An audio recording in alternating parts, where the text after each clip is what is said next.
اس میں کانٹے بیجے یا اس میں خوشنما پھولوں کا باغ لگائے، خود کو جنت کا باشندہ بنائیں یا جہنم کا باشندہ بنائیں۔ اگر دیکھا جائے تو قدرت کی طرف سے ان ساری چیزوں میں بہت بڑا سبق ہے۔ لوہے کا ایک ٹکڑا ویسے پڑا ہو تو اس کی کوئی قیمت نہیں، اس کی سوئی بنا دیں تو اس کی قیمت ہو جاتی ہے، اگر اس کی مشین بنا دیں تو اس کی ویلیو اور بڑھ جاتی ہے۔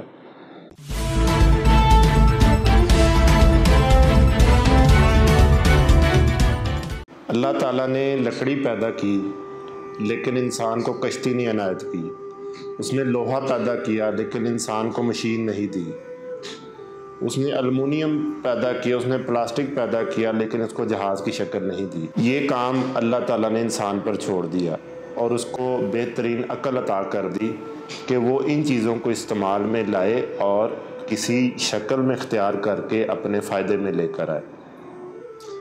یہی حال انسان کا ہے۔ انسان کو اللہ تعالیٰ نے بہترین شکل کے اندر بہترین پرسنالٹی کے ساتھ دنیا میں بھیج دیا۔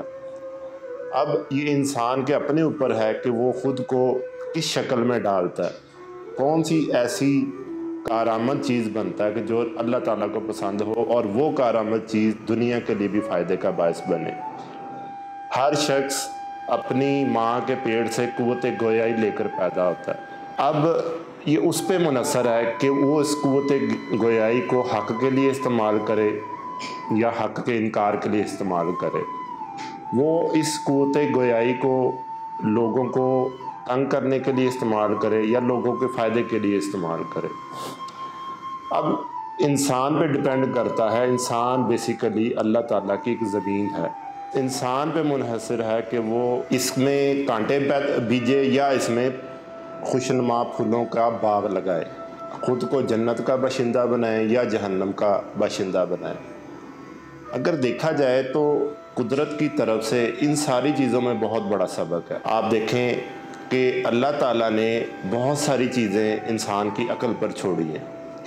یہ آج ہم تمدن و ترقی جو دیکھ رہے ہیں، یہ اصل میں اللہ تعالیٰ نے انسان کو جو عقل عطا کی ہے، انسان نے اس کا استعمال کیا تو یہ ترقی ہوئی ہے، اور آنے والے دور میں مزید ترقیاں ہوں گی۔ انسان نے اپنی عقل کو اللہ تعالیٰ کے حکمت کو سمجھنے کے لیے استعمال کیا۔ دیکھا جائے تو دنیا میں ہر چیز کی قدر اس کے بننے کے بعد ہوتی ہے۔ اگر کوئی مجسمہ ہے تو پہلے ایک پتھر ہوتا ہے، لیکن جب انسان اس کے اوپر کام کرتا ہے تو وہ بے وقت پتھر جو ہوتا ہے وہ ایک مورتی کی شکل اختیار کر جاتا ہے اور اس کے دام بڑھ جاتے ہیں۔ لوہے کا ایک ٹکڑا ویسے پڑا ہو تو اس کی کوئی قیمت نہیں، اس کی سوئی بنا دیں تو اس کی قیمت ہو جاتی ہے، اگر اس کی مشین بنا دیں تو اس کی ویلیو اور بڑھ جاتی ہے۔